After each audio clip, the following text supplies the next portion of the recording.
October 15, 1944. A Japanese submarine commander raises his periscope through the crystal waters of Ulithi Atoll. What he sees will haunt Imperial Japan's Naval General Staff for months.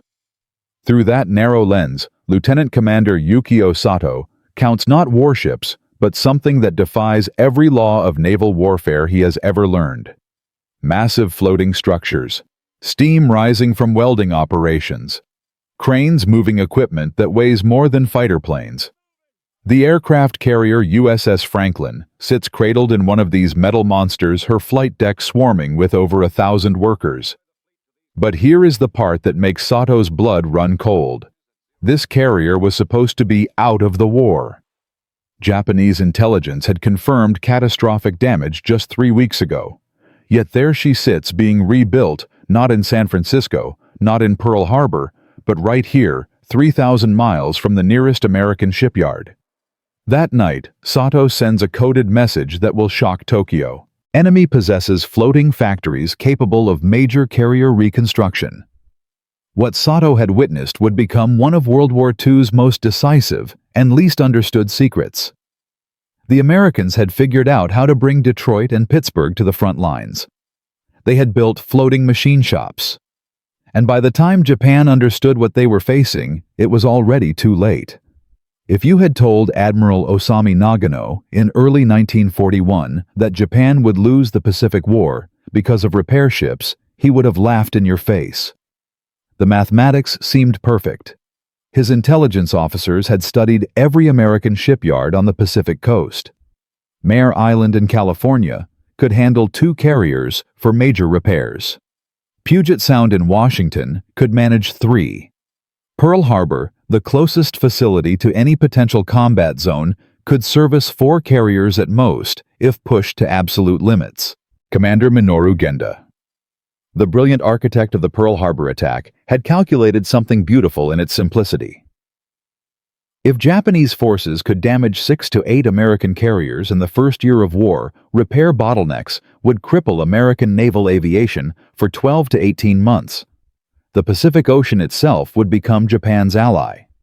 A damaged carrier would need to steam 3,000 miles back to the West Coast. That voyage alone took 2 weeks. Then repairs. Then crew training. Then the voyage back. 4 to 6 months minimum for any serious damage.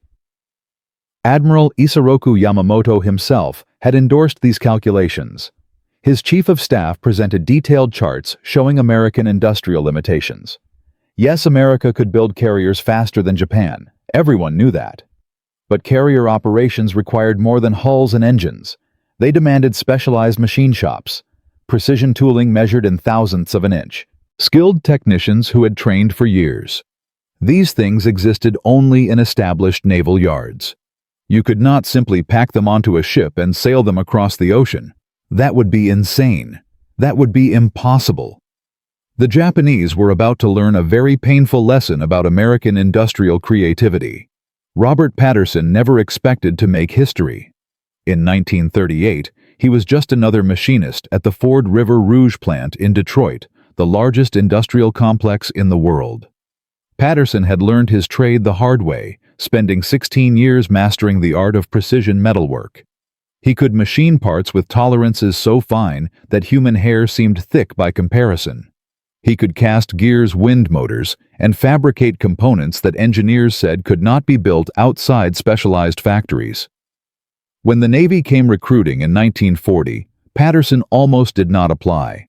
He was 42 years old, with a wife and 3 kids. But something in the recruitment poster caught his eye. The Navy wanted men who could build things. Not just sailors, builders. Patterson reported to the Brooklyn Navy Yard in January 1941 and received an assignment that confused him. USS Vulcan, a repair ship. Patterson had expected a battleship, maybe a carrier, something that would fight. Instead, they sent him to what looked like a floating factory. 625 feet of machine shops, foundries, and electrical laboratories. Patterson's commanding officer, Commander James Morrison, gathered his new recruits on the first day with words that seemed almost prophetic. "Gentlemen, you are not here to fight the enemy. You are here to ensure that those who fight never have to stop. We are going to be Detroit made mobile. We are going to rebuild anything the Navy can float." Patterson looked around at his fellow crewmen. Machinists from Pittsburgh steel mills, electricians from General Electric plants, metallurgists from automotive factories. The Navy had gathered 1,400 of America's finest industrial craftsmen onto a single ship. They had no idea they were about to revolutionize naval warfare. The concept that became USS Vulcan originated from a simple but revolutionary question posed by Captain Samuel Robinson of the Bureau of Ships in early 1941. What if we stopped sending damaged ships to the repair yards and started sending the repair yards to damaged ships? His colleagues thought he was crazy. A floating machine shop capable of major warship reconstruction. The specifications alone seemed impossible. You would need lathes capable of turning propeller shafts 40 feet long. Foundries that could cast components weighing several tons. Electrical shops equipped to rewind motors massive enough to power a carrier's elevators. Machine tools with precision measured in millionths of inches. All of this needed to operate while floating on the ocean, pitching and rolling with the waves exposed to salt air that corroded everything it touched. The Navy's Engineering Bureau rejected the initial proposal. Too ambitious, they wrote across the file. Technically unfeasible. Prohibitively expensive. Robinson refused to give up. He assembled a team of civilian engineers and presented revised specifications. The floating machine shop would carry more manufacturing capability than some entire nations possessed. Her crew would include not ordinary sailors, but industrial craftsmen recruited directly from American factories. She would carry technical drawings for every major class of American warship, allowing her to manufacture replacement parts without reference to shore-based engineering departments. She would be, in effect, American industrial civilization made portable. The Bureau approved the design in March 1941. USS Vulcan was commissioned 3 months before Pearl Harbor. Her first commanding officer captured the vessel's unprecedented mission in his commissioning speech. "We carry within this hull the productive capacity of a major American city. We will prove that geography is no obstacle to American industrial power." Nobody was laughing anymore. The first test came sooner than anyone expected. October 1942. The waters around Guadalcanal had become a graveyard for American warships. Japanese battleships Kongo and Haruna had bombarded Henderson Field on October 13th, destroying what appeared to be America's entire air capability in the Solomon Islands. Japanese reconnaissance confirmed the devastation. Aircraft reduced to burning wreckage. Fuel dumps destroyed. Runways cratered beyond use. Imperial General Headquarters in Tokyo authorized celebration announcements. American air power at Guadalcanal had been eliminated. Then, something impossible happened. 3 days later, Japanese pilots reported massive American air activity from that same field. Intelligence officers dismissed the reports as pilot error. How could the Americans rebuild their air capabilities so quickly? They did not have supply ships large enough. They did not have repair facilities close enough.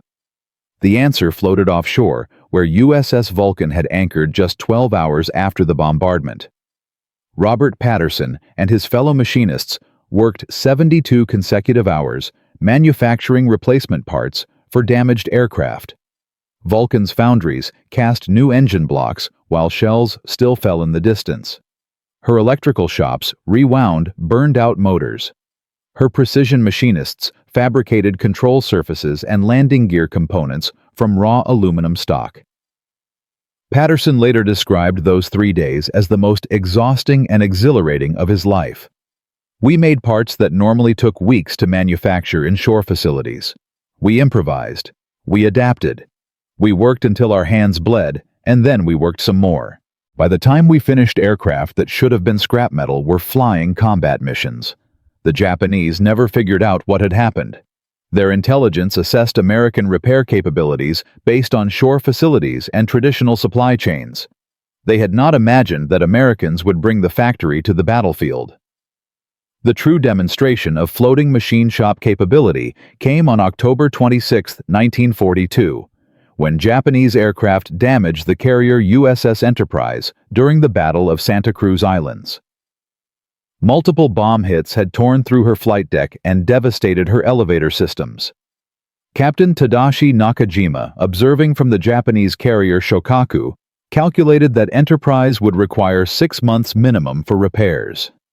Standard doctrine indicated that elevator damage demanded dry dock facilities and specialized lifting equipment available only at Pearl Harbor or the West Coast. Japanese intelligence wrote Enterprise off as eliminated from the Pacific War for at least half a year.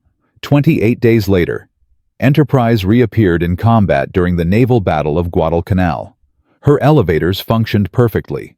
Her flight deck showed no evidence of previous damage. She launched aircraft that destroyed a Japanese battleship. Nakajima would spend years trying to understand what had happened. The transformation had occurred at Noumea, where USS Vulcan performed what amounted to complete reconstruction of Enterprise's damaged sections. Patterson personally supervised the elevator repairs. We essentially built a new elevator system from raw steel, cast the gears, machined the reduction units, wound the motors. Everything except the basic structure was manufactured aboard Vulcan using tools and equipment we carried with us. Enterprise emerged from those 28 days not merely repaired, but improved. Her radar had been upgraded. Her anti-aircraft systems enhanced. Damage had become opportunity. Japanese naval intelligence began receiving reports that challenged their fundamental understanding of American capabilities. A cruiser observed at Espiritu Santo with catastrophic bow damage returned to combat in 3 weeks. A destroyer with her entire forward section blown off reappeared in 14 days with what looked like a completely new bow. Carriers suffering damage that should have removed them from the war for months were returning in weeks. Vice Admiral Chuichi Nagumo, the hero of Pearl Harbor, reviewed these reports with growing concern. His staff could not explain the observations. Traditional intelligence analysis assumed repair timelines based on shore facility capabilities. Something was wrong with their calculations. The breakthrough in understanding came from submarine commander Yahachi Tanabe, who observed the cruiser USS New Orleans being rebuilt near Espiritu Santo. New Orleans had lost her entire bow section to a Japanese torpedo. Tanabe watched through his periscope as what appeared to be a floating factory manufactured an entirely new bow for the cruiser, complete with compartments, weapons mounts, and crew facilities. His report reached Admiral Yamamoto's headquarters within days. The enemy vessel appeared to be constructing rather than repairing the damaged cruiser. Multiple cranes operated simultaneously. Welding proceeded on 3 levels. This was not repair. This was reconstruction. But here is what the Japanese did not yet understand. Vulcan was just the beginning. By early 1943, America was building an entire fleet of these floating factories. USS Vestal, USS Ajax, USS Hector. Each one represented more manufacturing capability than existed in some nations' entire industrial bases. And the Americans were just getting started. The question was no longer whether floating machine shops would change the war. The question was whether Japan could survive what was coming. In Part 2, we will see how these floating factories enabled American forces to achieve something that seemed impossible, an operational tempo that Japanese defenders simply could not match. We will witness Japanese submarines receive desperate orders to sink repair ships rather than combat vessels because destroying one floating machine shop would hurt America more than sinking 10 warships. We will learn how Master Chief Patterson and his fellow craftsmen rebuilt carriers that Japanese pilots had already celebrated destroying. And we will see the moment when Japan's admirals finally understood that they were not fighting the American Navy. They were fighting American industry itself, made mobile and brought directly to their doorstep. The war had changed. But the Japanese did not yet know how badly. In Part 1, we watched Master Chief Robert Patterson and his crew aboard USS Vulcan achieved something the Japanese thought impossible. They rebuilt the carrier Enterprise in 28 days. They restored Henderson Field's air power in 72 hours. They proved that American industrial might could be made portable.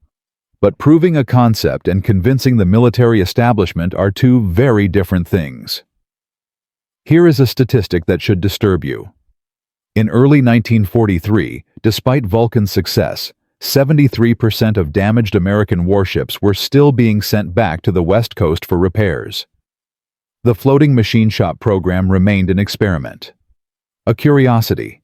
Something that worked in theory, but had not earned the trust of admirals who had fought wars the traditional way for decades.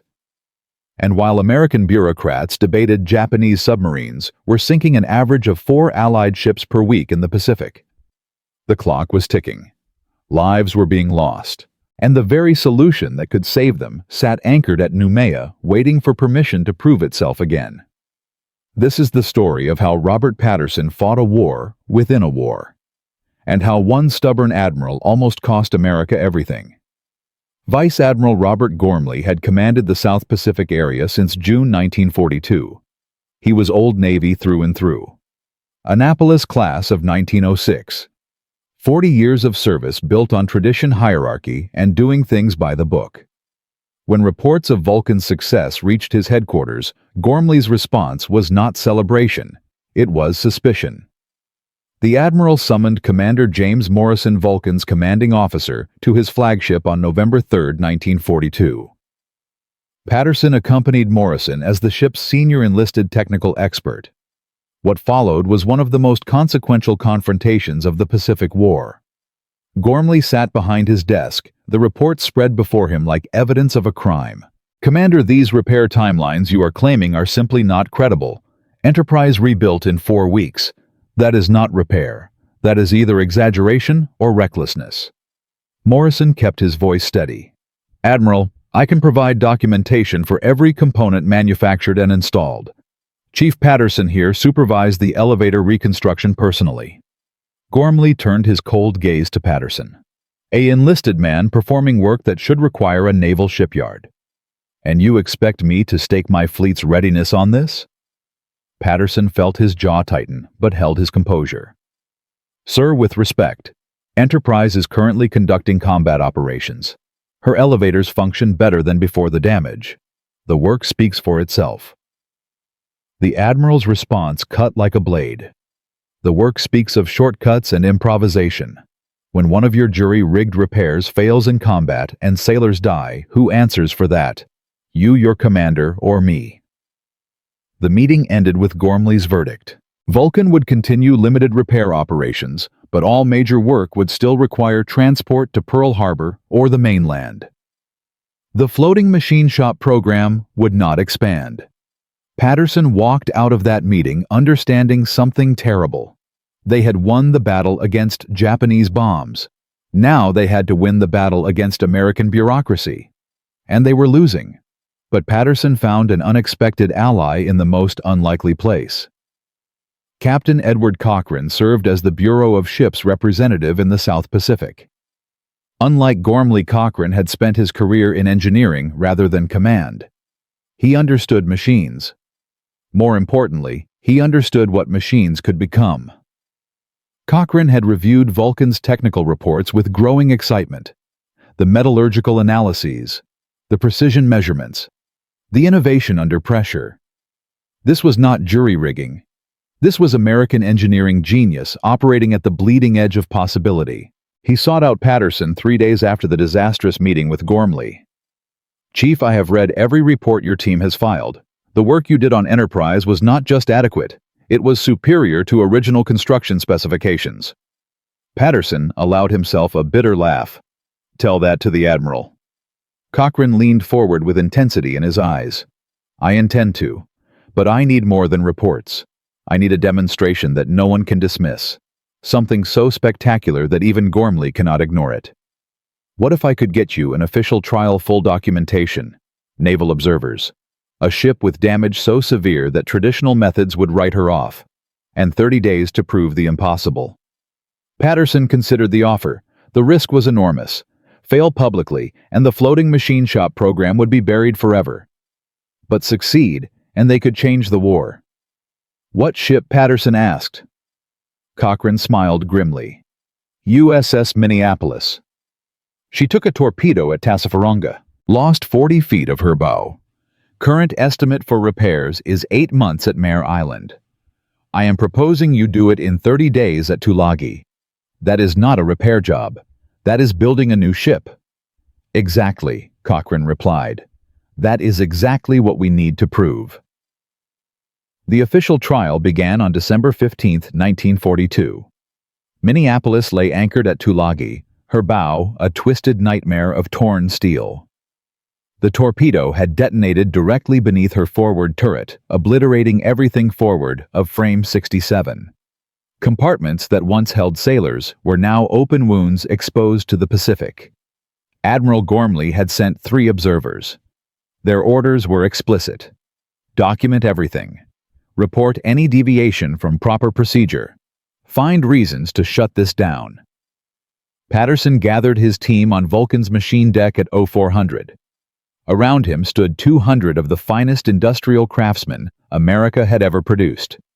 Machinists from Detroit, welders from Pittsburgh, electricians from Schenectady, men who had built the machines that built the nation. "Gentlemen," Patterson addressed them, "we have 30 days to build a new bow for a heavy cruiser. That is 40 feet of hull structure, 16 watertight compartments, 6 weapons mounts, 80,000 pounds of steel that has to be manufactured, shaped, and installed while we sit in an anchorage that Japanese submarines visit regularly. The Navy says it cannot be done outside a shipyard. We are going to prove them wrong." Day 1 focused on assessment. Patterson personally crawled through Minneapolis's damaged sections, mapping exactly what needed replacement. The destruction was worse than reports indicated. Frame 63 had buckled. The keel showed stress fractures extending 20 feet beyond the visible damage. Traditional repair doctrine would condemn the ship. Patterson saw opportunity. Day 3 brought the first crisis.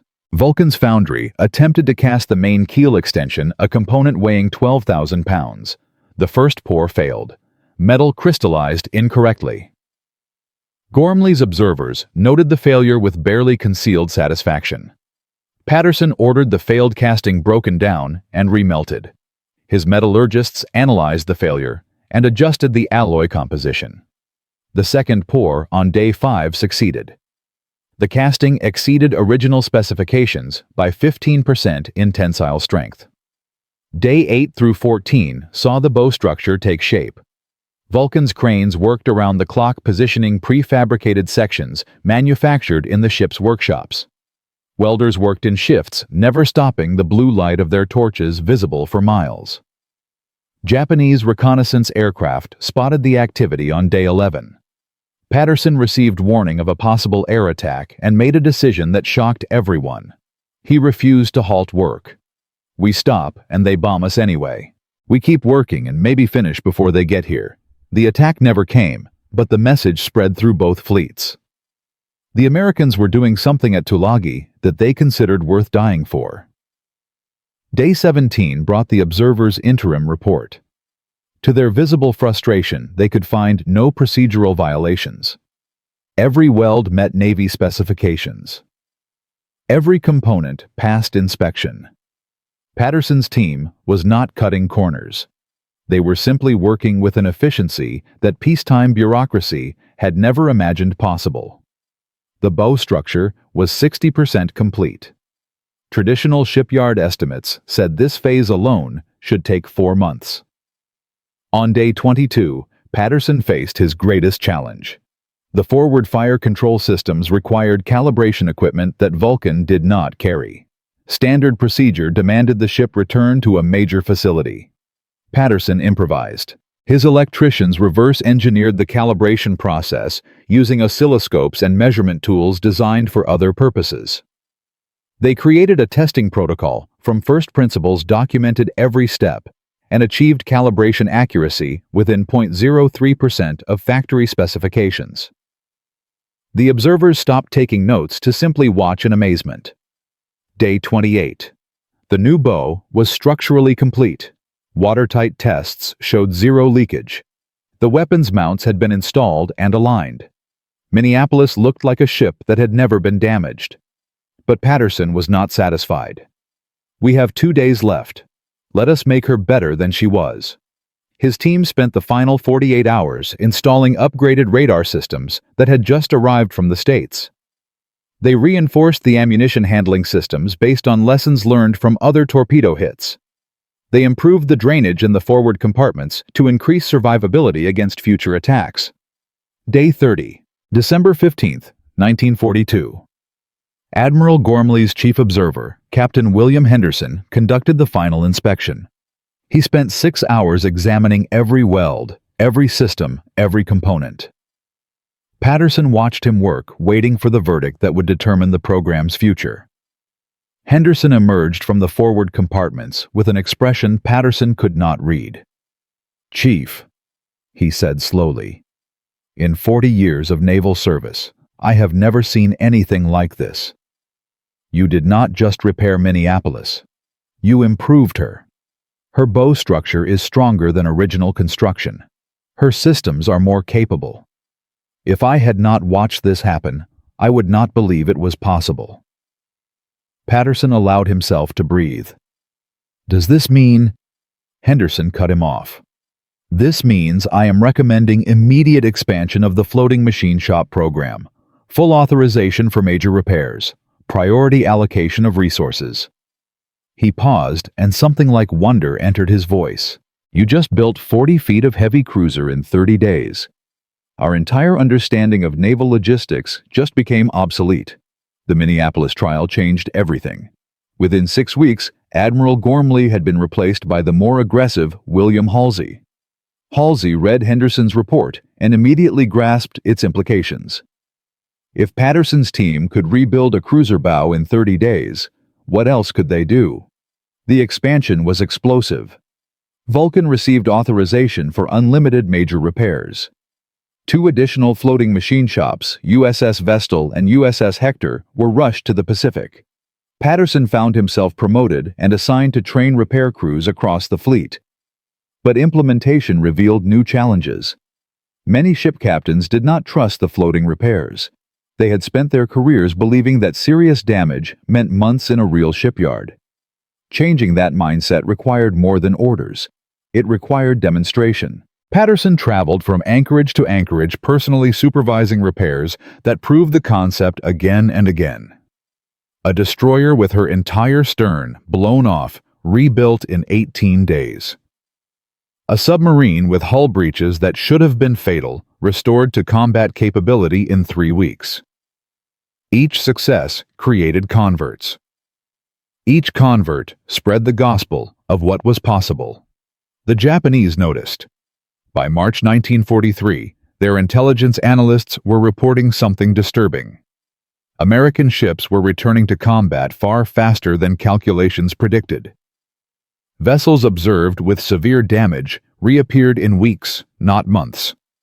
The Americans seemed to be regenerating their fleet like some kind of industrial hydra. Vice Admiral Jinichi Kusaka reviewed these reports with growing alarm.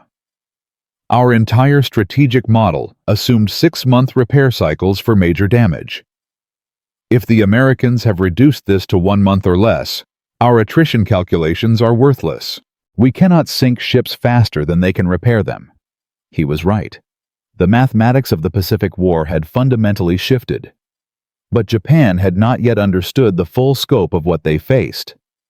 Patterson and his floating machine shops were just getting started. The real revolution was about to begin. Here is where our story takes a darker turn. Success brought attention, and attention brought enemies both foreign and domestic. In April 1943, a captured Japanese submarine commander revealed under interrogation that Imperial Navy headquarters had issued new priority orders. Floating repair vessels were to be targeted ahead of combat ships. The reasoning was coldly logical. Destroying one repair ship eliminated capabilities equivalent to sinking multiple warships. American floating machine shops had become the most strategically valuable targets in the Pacific. Patterson received this intelligence with grim understanding. We have proven our worth so completely that now they want to kill us more than they want to kill battleships. But there was another threat Patterson did not see coming. Someone was feeding information to the Japanese.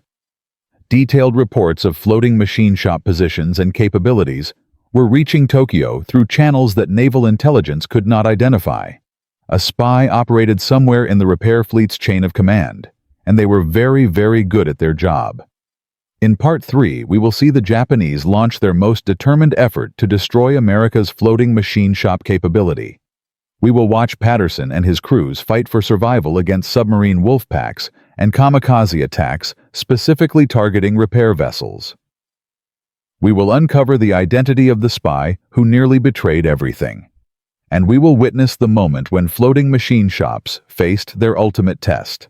A challenge so severe that even Patterson doubted they could survive it. The hunters had become the hunted. And the war within the war was about to turn deadly. Let us remember how we arrived here.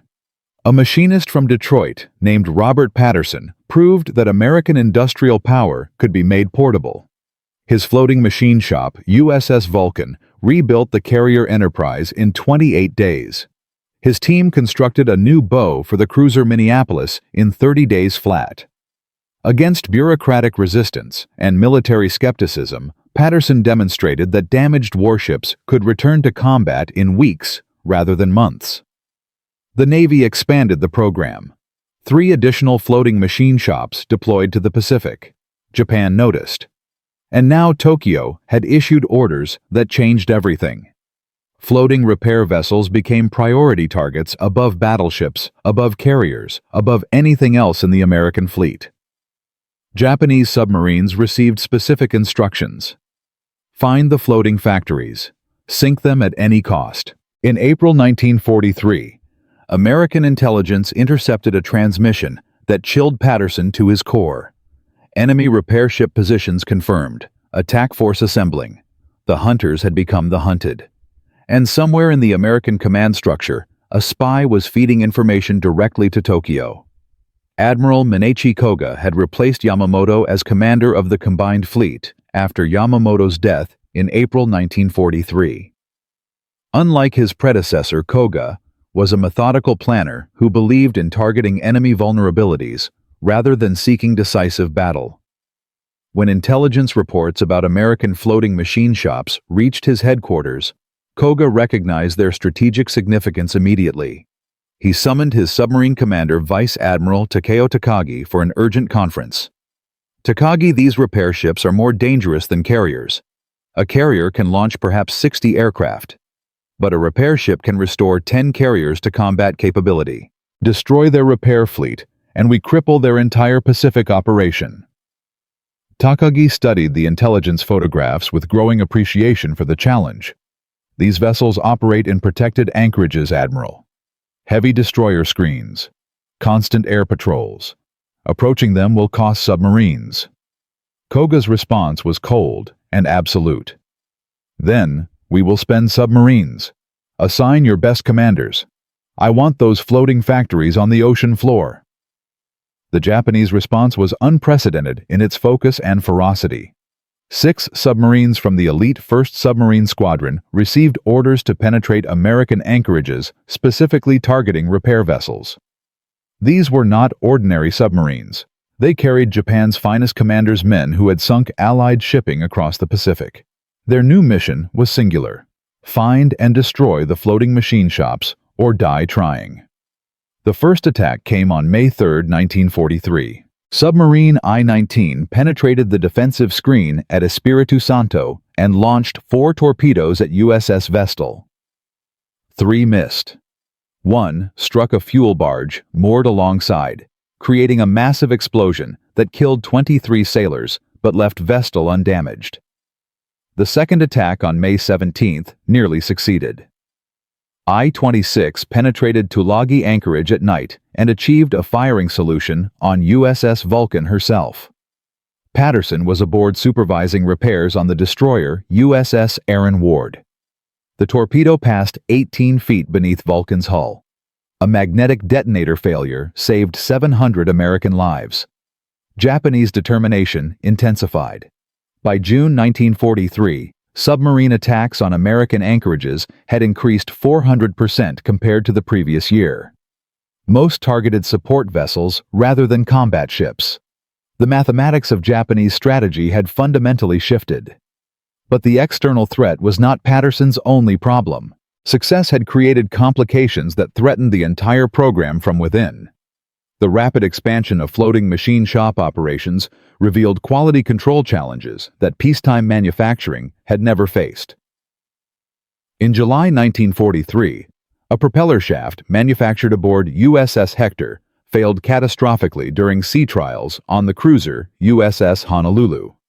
The shaft had been cast using procedures that worked perfectly aboard Vulcan, but proved inadequate on Hector's slightly different foundry equipment. Honolulu limped back to port with a flooded engine room and 3 dead sailors. The investigation landed on Patterson's desk like an accusation. Rear Admiral Charles Lockwood, commander of Pacific Submarine Forces, used the incident to attack the entire floating machine shop concept. I warned that this cowboy approach to ship repair would kill sailors. Now 3 men are dead because we trusted factory workers playing Navy instead of proper shipyard procedures. Patterson defended his program with data. Sir, we have performed over 200 major repairs with a 97% success rate. Traditional shipyards operate at 94%. One failure does not condemn the entire concept. Lockwood was unmoved. One failure is one too many. I am recommending suspension of major repair authorization until proper oversight can be established. The debate escalated to Admiral Chester Nimitz himself. For 3 weeks, the floating machine shop program hung in bureaucratic limbo, while Japanese submarines continued their attacks and damaged American ships waited for repairs that were not coming. Patterson watched helplessly as vessels that could have been restored in days were instead sent on month-long voyages to Pearl Harbor. Every unnecessary mile steamed was fuel-wasted time lost and opportunity surrendered. He later described those weeks as the darkest of his war. The vindication came through blood and fire at an anchorage called Purvis Bay on August 7, 1943. 3 Japanese submarines had penetrated the defensive screen simultaneously in the most coordinated attack of the campaign. I-17, I-25, and I-31 approached from different vectors, each carrying orders to target repair vessels. Patterson was aboard Vulcan when General Quarters sounded at 0347. The night exploded into chaos. I-17 launched first 4 torpedoes, streaming toward the destroyer tender USS Whitney. 2 struck home. Whitney's stern erupted in flame, her repair workshops destroyed, 41 sailors killed instantly. Patterson watched from Vulcan's deck as I-25 surfaced brazenly, 800 yards away, her deck gun already firing at the ammunition ship USS Pyro. If Pyro detonated, every vessel in the anchorage would die. Patterson made a decision that would define his legacy. He ordered Vulcan's crew to battle stations and personally took command of the forward 5-inch gun mount. Repair ships carried defensive armament, but they were never expected to fight. Patterson did not care about expectations. Vulcan's first salvo missed. The second straddled I-25's conning tower. The third struck the submarine's pressure hull directly below the waterline. I-25 began settling immediately, her crew abandoning ship into oil-slicked waters. But I-31 had achieved firing position on Vulcan herself. Patterson saw the torpedo wakes approaching 4 white lines of death cutting through the dark water. He had perhaps 8 seconds to live. The destroyer USS Radford appeared from nowhere, her captain having ignored orders to protect the anchorage entrance. Radford interposed her hull between the torpedoes and Vulcan. 2 torpedoes struck Radford amidships. She broke in half and sank in 90 seconds. 112 sailors died so that Vulcan might survive. Patterson watched Radford go down. Men he had shared meals with disappeared beneath burning oil. The price of his program had just been paid in blood. But the battle was not finished. I-17, having crippled Whitney, was circling for another attack run. Patterson's gun crews had found their rhythm now.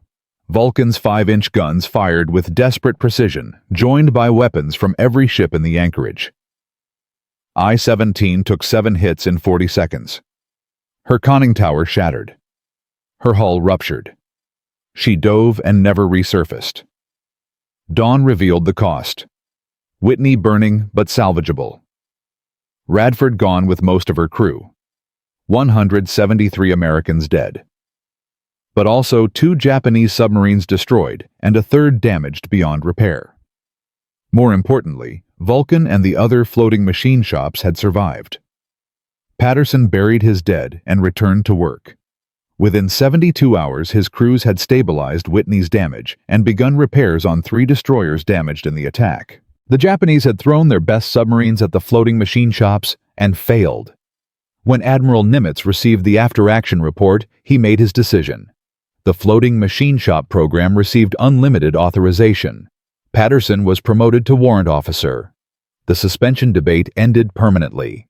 The impact rippled across the Pacific with stunning speed. Before Purvis Bay, floating machine shops had been an experiment tolerated but not trusted.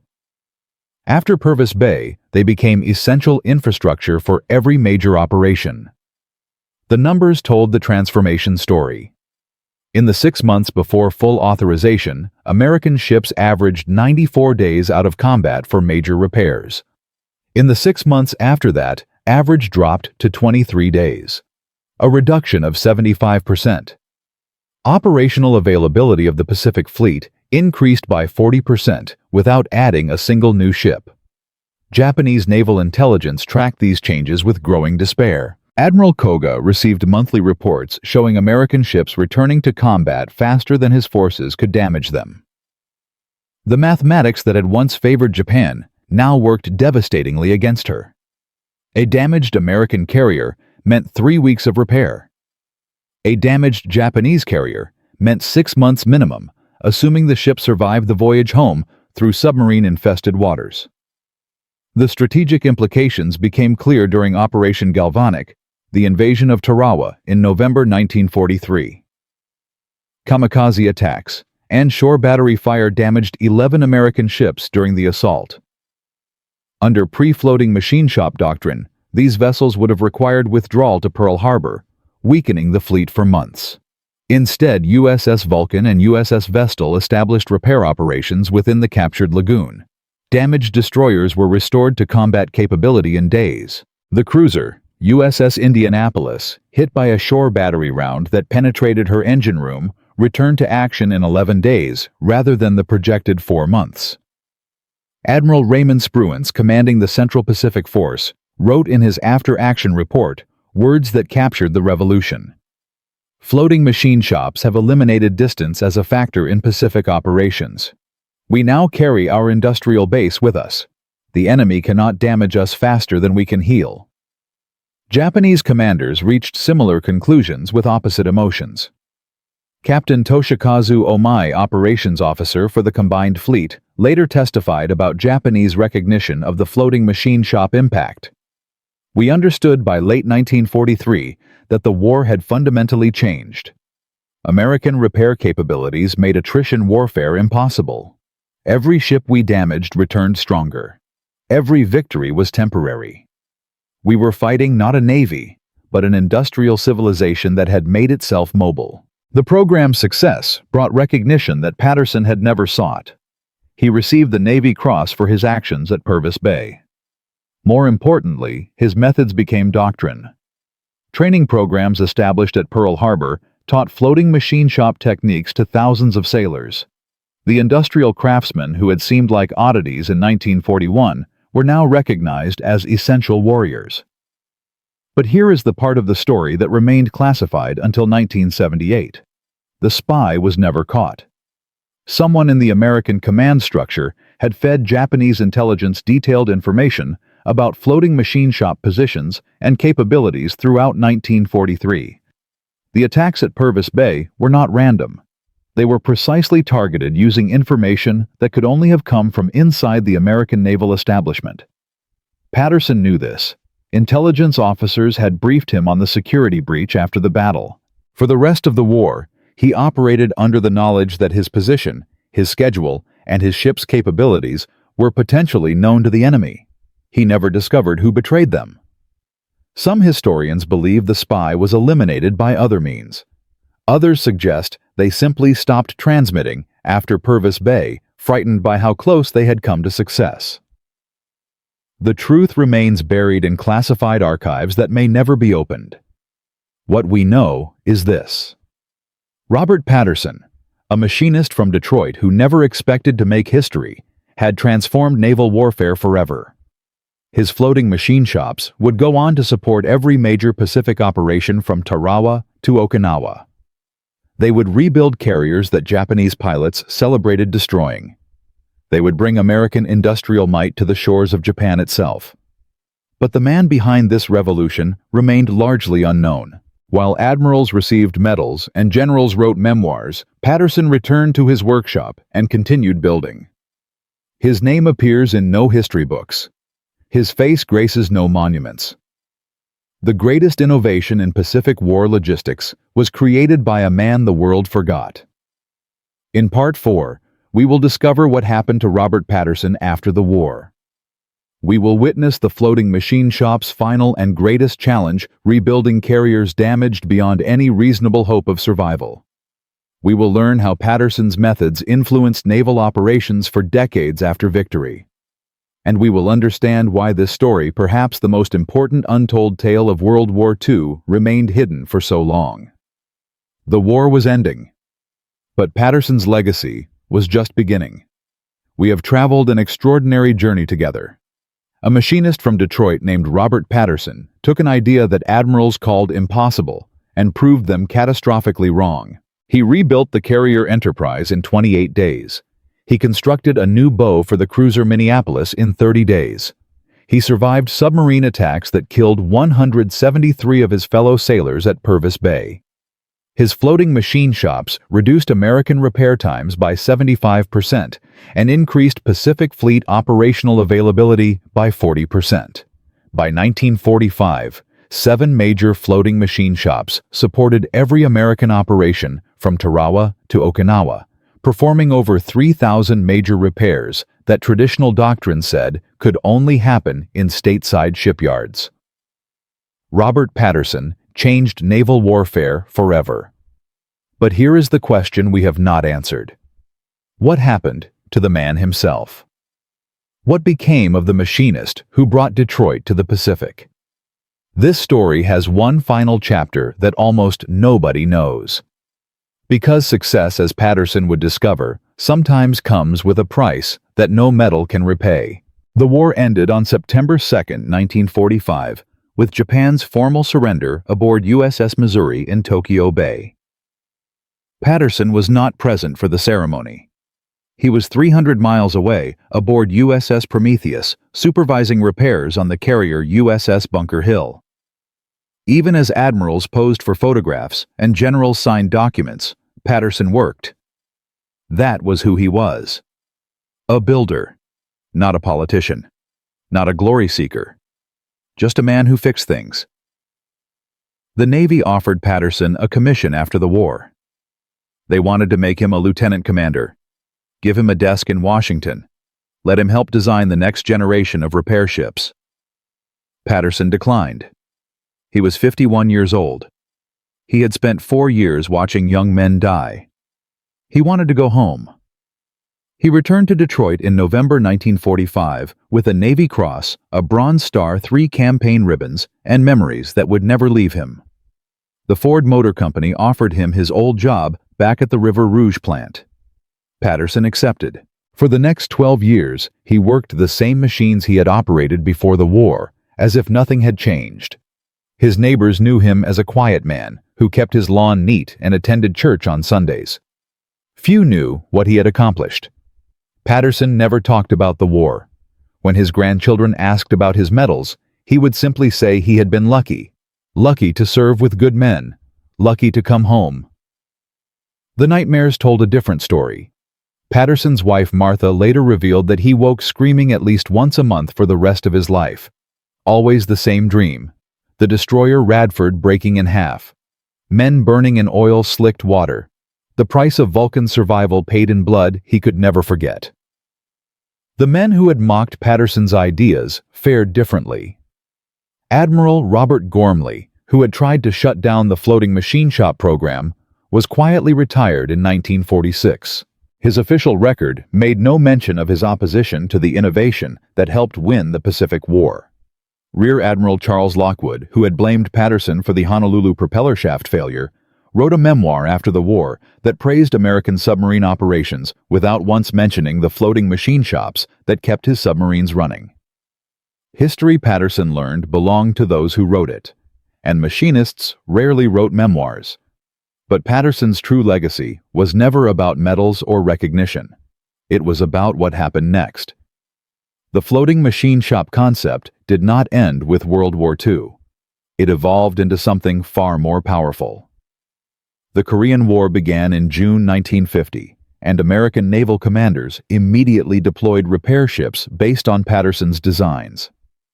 USS Jason and USS Hector provided mobile industrial support that kept the 7th Fleet operational throughout 3 years of combat.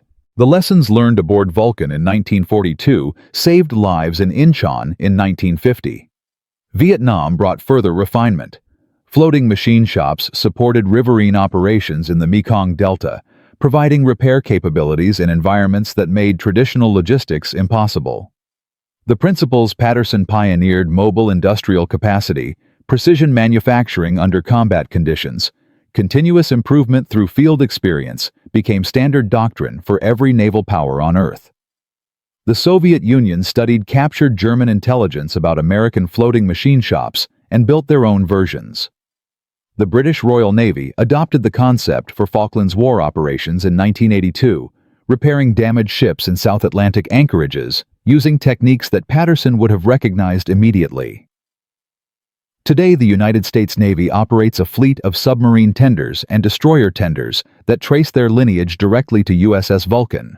The modern expeditionary repair ship USS Frank Cable, commissioned in 1979, and still operational, carries manufacturing capabilities that Patterson could only have dreamed of. Computer-controlled machine tools, 3-dimensional printing, advanced metallurgical analysis.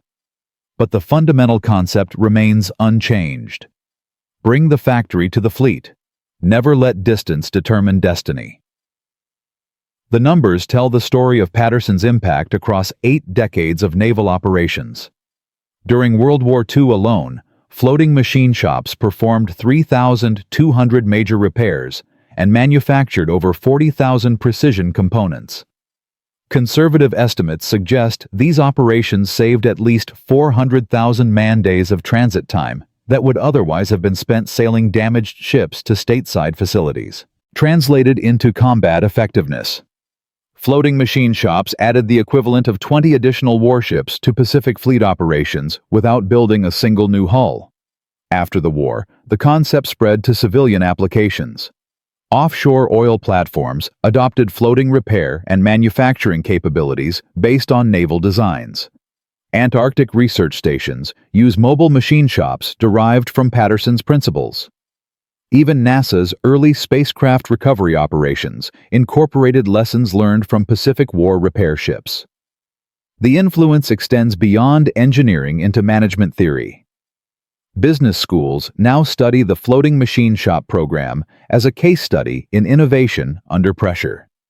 Patterson's methods: rapid prototyping, continuous improvement, empowering frontline workers to solve problems.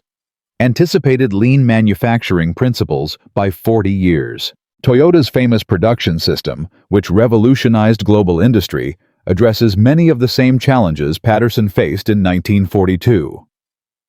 How do you maintain quality while increasing speed? How do you adapt standard processes to non-standard conditions? How do you capture and implement lessons learned in real time? Patterson solved these problems with wrenches and welding torches. Toyota solved them with organizational theory. The underlying insights are identical.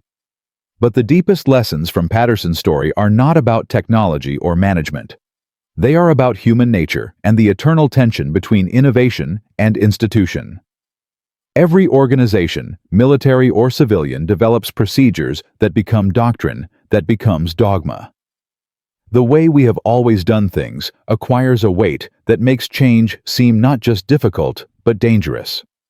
Patterson faced this weight in 1942 when Admiral Gormley dismissed floating machine shop capabilities as cowboy approach to ship repair. He faced it again when Rear Admiral Lockwood blamed his program for a propeller shaft failure that killed 3 sailors. The institutional immune system attacks innovation the way biological immune systems attack foreign bodies. Sometimes this protection is necessary.